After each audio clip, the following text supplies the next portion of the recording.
out that they can use either one equally well. Maybe they'll use a Mac even better. I don't know, but I work on yeah. But I think that Linux is at least as user friendly as Windows. more secure There's no such thing as a secure operating system unless you put it in a closet, disconnected from the internet, with the power turned off, and it acts through the disk drive. Then it may be secure. The only way you can be secure with an operating system is by constantly monitoring the logs, constantly reading the files to see if there are any type of security holes. Linux tends to be more secure than other systems because they believe in a process of turning off everything that could cause problems and then allowing the people to turn them on as they need them. Instead of turning everything on, letting everybody use it easily, but then finding out that there are people that exploit it. It's a philosophy difference. That's easy. World domination. Yes. That's because, even though there are about 900 million Microsoft systems today, there are still 5 billion people who have yet to choose their operating system. And I think they're going to choose Linux. So how do you obtain money?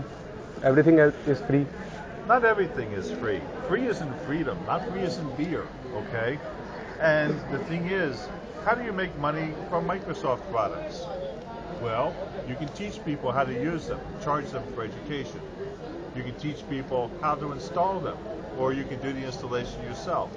You can integrate the software that you buy and help them run their business better. All of these things you can do with free software. But you can do one more thing with free software that you can't do with closed source software. And that is you can change the software to meet the customer's needs better. Right? And you can charge them for that. And that's the difference between somebody who just installs the software, which could probably be done by a high school student, with somebody that knows the software well enough to change it, which is a highly skilled thing. And so think of the difference between somebody who flips hamburgers or somebody who does brain surgery. They both work with meat. One works with dead meat, the other works with live meat. So, would you want to go in and hire the world's average brain surgeon?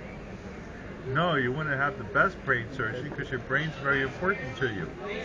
Well, a business person's business is important to them, and they want to hire the best person they can to help them make their software better. So they will pay you good money to do that.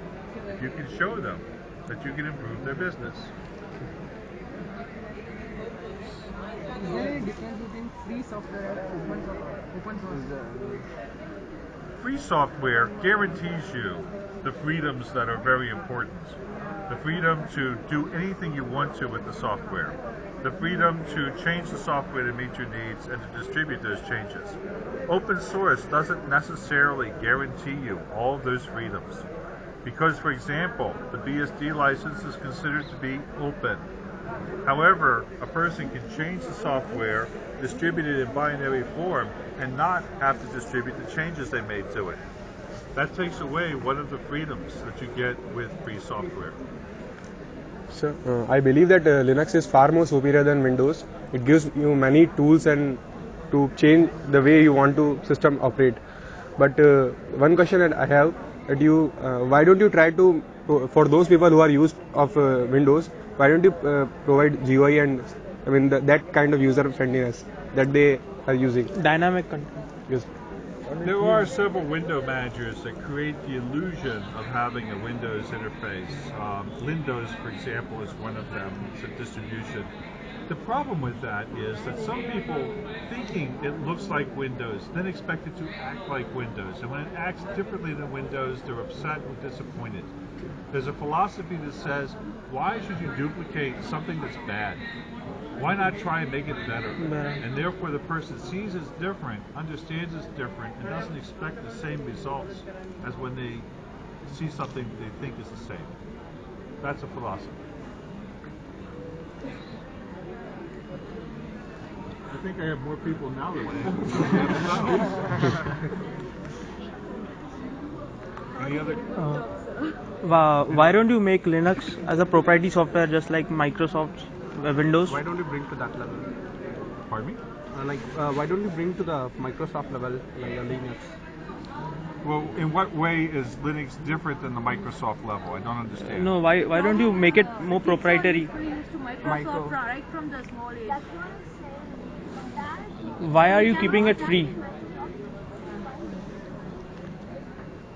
The thing is, what you're seeing is inertia, okay? So imagine you're in a spaceship out in space. You know everything is weightless in space. However, you see a large rock coming towards you. Because it's weightless, you should be able to stop it easily, right? The answer is no. Do not get between that large rock and some other thing. Because although it's weightless, it has inertia, okay? So you have to apply a gentle force against it for a long period of time to have it stop. The marketplace is inertia. Microsoft has been here for 25 or 30 years, and people have gotten used to it. So we come out with free software, and people say, well, you know, it's interesting, but I need to see over time. But it is happening faster and faster. I remember when PCs were only in the office. Nobody had them at home. But then people brought them home because they said, oh, I need to have the same thing at home to help me do my work and everything as I have in the office. We're seeing the same thing with Linux now. There's a large number of people that are using it in the business, in the office, and then we see it coming back. But there's another side that we didn't have in the early days of Microsoft, and that's people like you in the universities using it, and you will be going out and carrying it out to industry as you leave the university. That will be something that will be new. And the other thing is that on very small systems like, you know, Pentium 1s, Pentium 2s, Linux is still useful. There isn't a supported Microsoft system today that is useful on a machine of that class.